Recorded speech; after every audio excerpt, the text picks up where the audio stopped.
NBL 25 is here. We are back on court with Australian basketball. How good is it? Round one, kicking off in Perth for Hoops Fest. I'm going to be covering the Friday night matchup between Perth Wildcats and South East Melbourne Phoenix.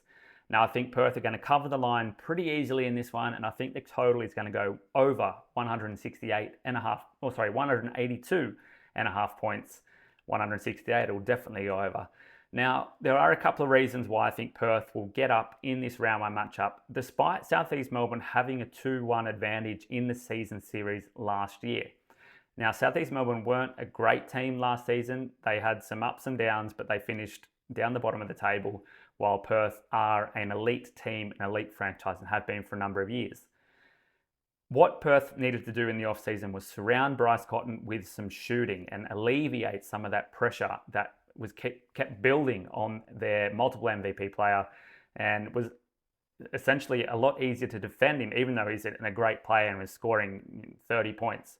You still was easy, you can attack him in defense and try and ruffle up his game.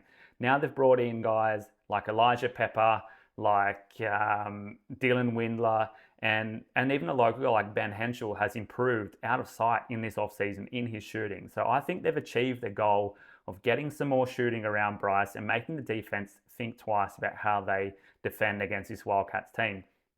Perth was second in scoring in NBL 24 and also contributed the least amount of turnovers per game of any team in the league. I think that'll continue into NBL 25, and they will be a handful for opposition defenses. Now, South East Melbourne, they have had a massive roster overhaul. They've brought in a few new faces in Nathan Sobey. They've brought in a new import in Derek Walton Jr., who returns back to the NBL. They won't have a problem scoring.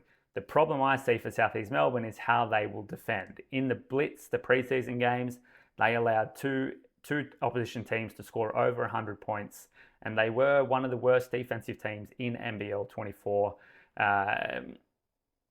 Allowed the most points per game, actually, of any team in NBL 24, and they ranked 7th in 3-point percentage in NBL 24. So I don't see South East Melbourne really stopping this Perth Wildcats attack. Bryce Cotton will probably go for $1 million in this game. I haven't seen the player props dropped yet. They'll probably come out closer to game time, but the line and the totals are out.